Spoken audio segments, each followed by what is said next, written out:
The United States government owes $34 trillion. Japan owes $12 trillion. Germany, France, the United Kingdom, Italy, Spain. Every nation on earth carries debt measured in the trillions. Add it up. The total reaches $307 trillion. Politicians scream about fiscal responsibility. Economists warn of collapse. News anchors display debt clocks ticking upward by thousands every second. And somewhere in the back of your mind, a question forms. A question so obvious, so fundamental, you assume someone has answered it. If every country is in debt, who are they in debt to? Think about it. The entire planet owes $307 trillion. To whom? Mars? Some alien civilization extending credit to Earth? If every government borrows, every corporation borrows, every household borrows, where does the money come from? Who sits on the other side of these ledgers? You will not find the answer in your high school economics class. You will not hear it in campaign speeches or budget debates. Because the answer exposes something the financial system prefers to obscure. The creditors are not who you think they are. And the relationship between debtor and creditor has never been about money. It has always been about control. This is Noob Historian. History has owners. We name them. Here is what they do, not want you to understand. The $307 trillion debt is not owed to some shadowy cabal. It is not owed to China or Saudi Arabia or the Illuminati. The largest share of government debt is owed to you, your pension fund, your retirement account, your insurance company, your bank. When your government borrows, it borrows from institutions holding your money. You are the creditor. You are owed. And yet you have no leverage, no seat at the table, no voice in the negotiations. Your money funds the debt. Your vote does not control its terms. For 800 years, the identity of government creditors has determined the fate of nations. When kings borrowed from identifiable banking families, those families dictated terms. When nations borrowed from foreign powers, they surrendered sovereignty. When governments learned to borrow from their own citizens, they gained freedom to deficit spend without foreign constraint. The evolution of creditor identity is the hidden history of state power, and it explains why some countries function at 260% debt to GDP while others collapse at 40%. The question is not how much a country owes. The question is, who holds the paper? Before anonymous bond markets and institutional investors, government creditors had faces, names, family crests, and very specific political demands. In 12th century Italy, the city-states of Venice, Genoa, and Florence pioneered something unprecedented. They issued public debt. They sold bonds to their citizens. They created the first government securities markets in human history. The Venetian prestiti allowed the Republic to finance naval expansion without raising taxes to unsustainable levels. Citizens purchased bonds. The government paid interest. The debt funded galleys and fortifications and trading outposts from Constantinople to Cyprus. But here is the critical detail. The Venetian government knew exactly who held its debt. The bondholders were registered. Their names appeared in official ledgers. And those bondholders were the same merchants and nobles who sat in the governing councils. The creditor class and the governing class were identical. This alignment created stability. The government would not default on its own members. The bondholders would not demand impossible terms from a state they controlled. Debt and power flowed through the same families. When this alignment broke, disaster followed. Consider Edward III of England. In the 1340s, he launched a war against France, the 100 Years' War. He needed money. English tax revenues fell short, so he borrowed from the great Italian banking houses. The Bardi and Peruzzi families of Florence extended enormous loans. They financed the English army in exchange for control of English wool exports and tax collection rights. Then Edward defaulted. In 1345, the English crown refused to repay. The Bardi and Peruzzi banks collapsed. Florence descended into financial crisis. The ripple effects destabilized Italian banking for a generation. This was not an anonymous market event. This was a breach of personal relationship. Edward knew the Bardi by name. He had negotiated with them directly. He understood he was destroying specific families when he refused to pay. For the next 4 centuries, government borrowing remained personal. Kings borrowed from bankers they knew. The terms reflected the relationship. Repayment reflected the power balance. A strong monarch paid when convenient. A weak monarch paid immediately or faced consequences.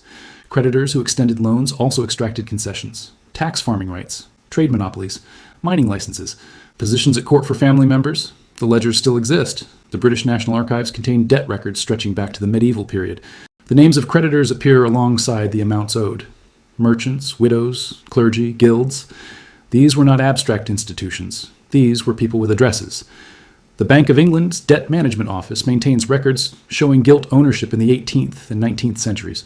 You find hospitals holding government bonds to fund operations, universities endowing scholarships through bond interest, churches investing tithes in government securities. Government debt was community savings. The creditors were neighbors, but this system had a ceiling. personal relationships limited the scale of borrowing. A king could only maintain direct negotiations with a finite number of wealthy families. As states grew larger and wars grew more expensive, a new system emerged, a system capable of mobilizing continental-scale capital through coordinated banking networks. And one family mastered this system better than anyone else. In 1815, Nathan Rothschild stood in London with information no one else possessed.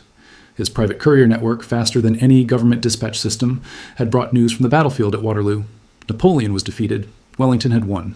Nathan did not celebrate. He walked to the stock exchange. He started selling British government bonds. Other traders watched. They concluded Nathan knew something terrible. They concluded Britain had lost. They panic sold. Prices collapsed. At the bottom, Nathan reversed. He bought everything. When official confirmation of victory arrived hours later, prices soared. Nathan Rothschild made a fortune in a single afternoon. This story, repeated in various forms for 2 centuries, captures something essential about the Rothschild era. Information was power, access was leverage, and the family who controlled both became the creditor to every major European government. The Rothschild archive in London contains the documentary evidence, loan contracts, correspondence between the 5 Rothschild brothers stationed in Frankfurt, London, Paris, Vienna, and Naples. Instructions on how to negotiate with ministers and monarchs, observations on which governments paid reliably and which required pressure. The numbers speak. The 1818 Prussian loan totaled £5 million. The British government borrowed repeatedly during the Napoleonic Wars. In 1875, when Prime Minister Benjamin Disraeli needed £4 million within 24 hours to purchase shares in the Suez Canal Company before the French could act, only Nathan's grandson Lionel had the capacity to provide it. The Rothschilds became the creditors to empires, and they understood precisely what debt meant. A letter from Nathan in 1815 states the dynamic with clarity. The bank would lend to governments on terms reflecting risk and relationship. Governments in good standing received favorable rates. Governments facing instability paid premiums. Governments falling from favor found credit denied entirely. This was leverage without armies, influence without territorial control. The Rothschilds shaped foreign policy through lending decisions. They financed railways across continents. They determined which industrial projects proceeded and which withered. Their correspondence reveals explicit calculations. When Austria needed money in the 1850s, the family discussed whether continued lending aligned with their interests. They weighed the political stability of the Habsburg regime. They considered the risk of revolution. They debated whether supporting Austria served the broader family strategy. Governments negotiated with the Rothschilds like they negotiated with other sovereigns. The Rothschilds received ministers and ambassadors. They held information networks superior to most foreign offices. They maintained neutrality across national conflicts, lending to all sides and profiting regardless of outcome. The peak of identifiable creditor power came in the 19th century. If you wanted to know who held European government debt, you asked about 3 or 4 banking dynasties. The Rothschilds, the Barings in London, the Hopes in Amsterdam. These families held leverage over states, and they exercised it openly. Then the system changed again. Mass warfare demanded mass financing. Governments needed to mobilize not banking families, but entire populations. The creditor base had to expand from hundreds of wealthy bondholders to millions of ordinary citizens. And in expanding, the concentrated power of creditor families dissolved into something diffuse and anonymous. The Rothschilds did not disappear. They adapted. But the era when a single letter from New Court in London influenced the fate of nations yielded to something different. Democracy and debt merged. The citizen became the creditor. And paradoxically, in becoming the creditor, the citizen lost all leverage the Rothschilds had wielded. The transformation came through war. In 1917, the United States Treasury faced a problem. The nation had entered World War I. The military required billions of dollars in equipment, transport, and supplies. Tax revenues fell short. Borrowing from banking syndicates at market rates threatened to concentrate wealth and power in a few New York institutions. Treasury Secretary William McAdoo launched a different approach. He would borrow directly from the American people.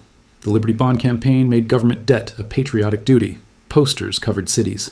Buy a Liberty Bond and help win the war. Celebrities promoted the cause. Charlie Chaplin sold bonds at rallies. The government established payment plans, allowing workers to purchase bonds through payroll deductions. The campaigns succeeded beyond expectations. By the end of the war, over 20 million Americans had purchased Liberty Bonds. The creditor class expanded from a few hundred banking families to a significant fraction of the entire population. This was not merely financial innovation, it was political transformation.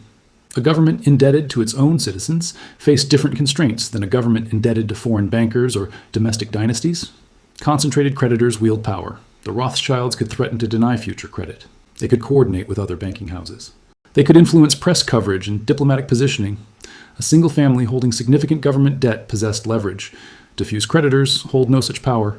20 million bondholders, each holding a small position, cannot coordinate. They cannot threaten. They cannot negotiate. They receive the terms the government offers, or they do not participate. The shift from concentrated to diffuse creditors enabled the explosion of government debt in the 20th century. Politicians discovered they faced no coherent creditor opposition to increased borrowing.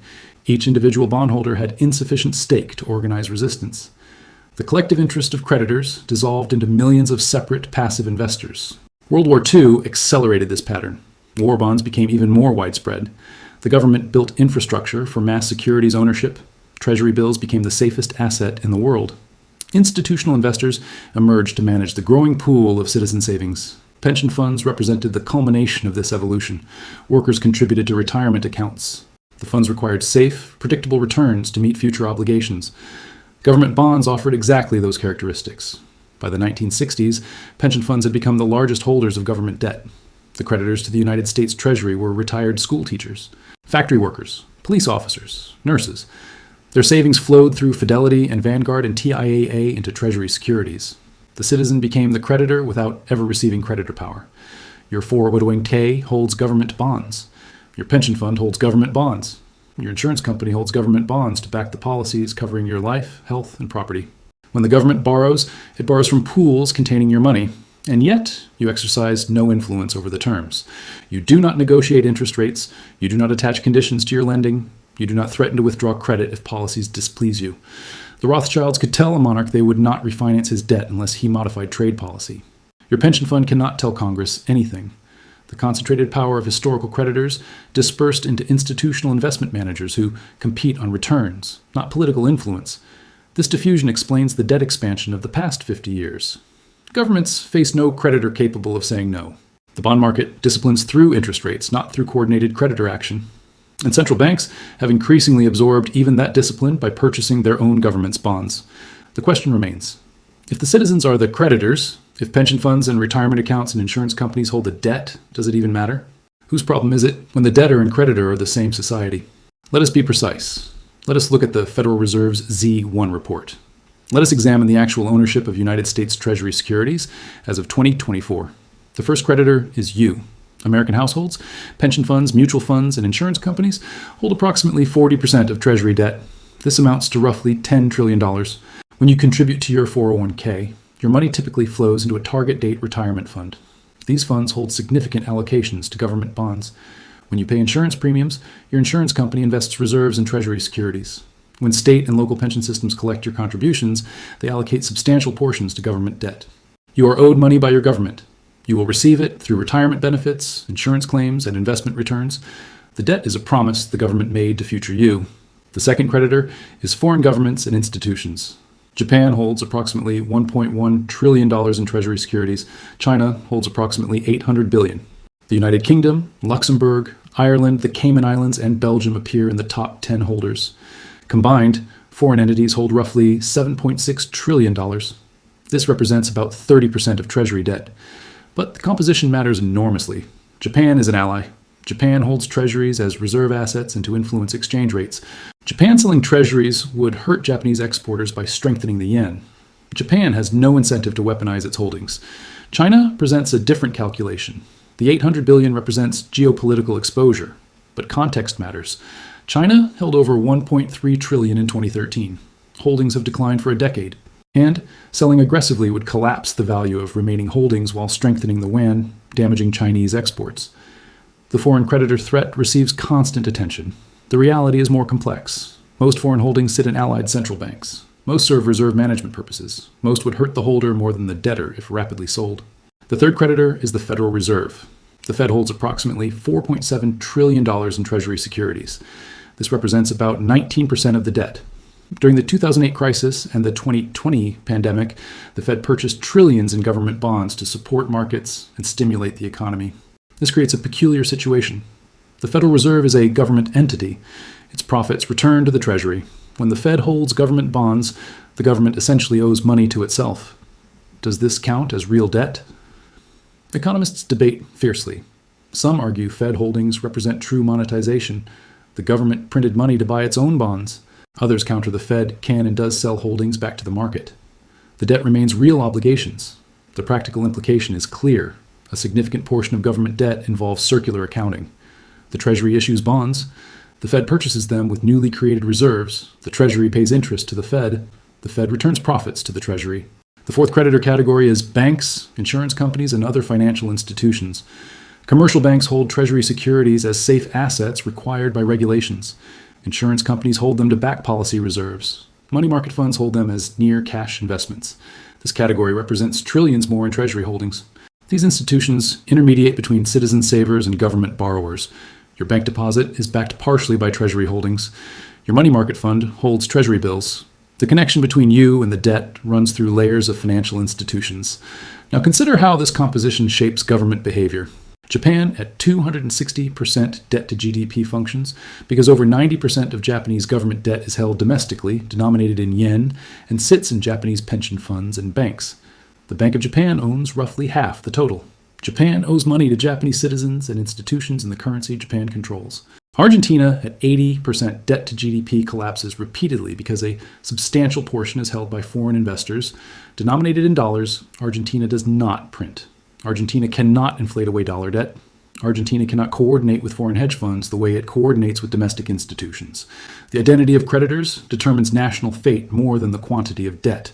Greece learned this in 2010. Greek debt reached 180% of GDP, but Greek creditors were German and French banks, plus the European Central Bank and IMF. Greece owed foreigners in a currency it did not control. The creditors imposed crushing austerity as the price of continued lending. Japan owes more proportionally than Greece ever did. Japan faces no austerity demands. Japan's creditors are Japanese institutions who share Japan's interest in continued stability. The paradox dissolves when you understand the structure. Every liability is an asset. Every debt has a creditor. The $307 trillion of global debt represents $307 trillion in claims held by savers, institutions, and governments worldwide. The numbers balance? They must balance. Accounting requires it. So who is the creditor when every country owes debt? The answer differs by country. In the United States, the creditors are primarily American institutions holding American savings, pension funds, mutual funds, insurance companies, the Federal Reserve. American citizens are both the ultimate debtors, through their tax obligations, and the ultimate creditors, through their retirement accounts. In Japan, the pattern is similar, but more extreme. Japanese households save aggressively. Those savings flow into Japanese government bonds. Japanese pensioners will receive their benefits from Japanese government obligations funded by Japanese government bonds held by Japanese pension funds. The circular flow matters for policy. A government indebted to domestic savers in its own currency possesses options. It can inflate, it can refinance, it can persuade domestic institutions to roll over holdings. It negotiates with entities, sharing its fundamental interest in national stability. A government indebted to foreign creditors in foreign currency possesses none of these options. It must repay in currencies it does not print. It must satisfy creditors with no stake in its political stability. It faces the discipline the Rothschilds once imposed on weaker sovereigns. This explains patterns invisible without creditor analysis. Why does the United States run persistent deficits without apparent consequence, while Sri Lanka defaults at lower debt ratios? The United States borrows from American pension funds in dollars. Sri Lanka borrowed from international markets in dollars it could not print. Why does Japan function at 260% debt to GDP while Argentina struggles at 80%? Japan owes money to itself. Argentina owes money to foreign hedge funds. The quantity of debt matters far less than the identity of creditors. Now for the deception. When politicians warn about national debt, they rarely mention creditor identity. They imply we borrow from foreign adversaries who will demand payment at inconvenient moments. They suggest future generations bear the burden while current generations enjoy the spending. The documented reality differs. Most American debt is owed to Americans. The interest payments flow to American pension funds and retirement accounts. Future generations will inherit both the debt obligations and the assets representing claims on that debt. The intergenerational story contains truth. We do make promises future taxpayers must honor, but we also create assets future retirees will collect. The Social Security Trust Fund holds $2.8 trillion in Treasury bonds. This represents money owed by the government to the Social Security system, which will pay it to future beneficiaries. Is this burden or asset? Both. The obligation and the benefit are two sides of the same bond. The deeper deception concerns power. When the Rothschilds held government debt, they exercised influence. When concentrated banking syndicates held government debt, they negotiated terms. When identifiable creditor classes held government debt, they organized politically. Today, the creditors are dispersed beyond coordination. Your pension fund holds treasury bonds. You hold no leverage over treasury policy. Your interest as a creditor receives no representation. The diffusion of debt ownership eliminated creditor power while maintaining creditor risk. You bear the exposure through your retirement accounts. You exercise none of the influence the Rothschilds wielded. This is not accident. This is design. Mass bond ownership serves government interests. It creates millions of citizens invested in government solvency without creating organized creditor power. It distributes risk widely while concentrating policy control narrowly. The financial system presents government debt as the safest investment. Your retirement planner recommends allocation to bonds. Your insurance company backs policies with treasuries. The entire structure encourages you to become a creditor while ensuring you remain a passive creditor. Nathan Rothschild could refuse to refinance Prussian debt unless Prussia modified policy. Your pension fund manager cannot refuse anything. The manager's job is to generate returns, not to exercise political leverage on your behalf. The evolution from concentrated to diffuse creditors represents the perfection of government borrowing power. Unlimited demand for debt from passive institutional investors. No coherent creditor opposition to spending increases. No banking family capable of dictating terms. So when you hear the question, if every country is in debt, who is the creditor? You now possess the documented answer. You are, through layers of financial intermediation, through pension funds and retirement accounts and insurance companies and banks, through institutions managing your savings without your direction. You are owed trillions. You will never collect directly. You will receive the proceeds through retirement benefits and investment returns at rates the government influences through its own central bank. The creditor exists. The creditor is diffuse. The creditor has no power. That is the resolution of the paradox. That is the structure they built. That is how $307 trillion of debt exists without $307 trillion of creditor power. The Rothschilds understood leverage. Modern governments understood something more valuable. Borrow from everyone, and you answer to no one. Make every citizen a creditor, and no citizen can object. The debt is real. The obligation is real. The power imbalance is intentional. Next time you see the debt clock ticking upward, remember, you are on both sides of that number. As a taxpayer, you owe. As a saver, you are owed. And the system ensures you exercise leverage on neither side. That is the creditor paradox. That is who owns the $307 trillion. That is the history they never taught you. And now you know.